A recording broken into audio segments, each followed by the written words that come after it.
રોકડ રૂપિયા 10,500ના મુદ્દામાલ સાથે ગંજી પત્તાના પાના પૈસાથી હાર જીતનો જુગાર રમતા 4 ઈસમોને ઝડપી પાડતી ભાવનગર લોકલ ક્રાઇમ બ્રાન્ચ.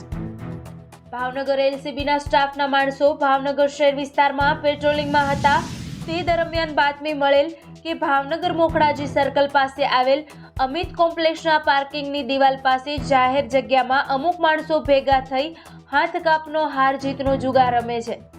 જે બાતમી આધારે બાતમીવાળી જગ્યા પર રેડ કરતા ત્યાં હાર જીતની બાજી માંડીને બેઠેલા ચિરાગભાઈ કિશોરભાઈ બાંભણિયા ઉંમર વર્ષ 24 બાંભણિયાની વાડી વિદ્યાનગર, ઋત્વિક ઉર્ફે ભોલુ સુરેશભાઈ સોલંકી ઉંમર વર્ષ 23 રહે મોટી પાવરતેજ, બીજલભાઈ ઉર્ફે બિલો એભલભાઈ શિયાળ ઉંમર વર્ષ 33 અજય ટોકીઝ રોડ શિશુ વિહાર સર્કલ,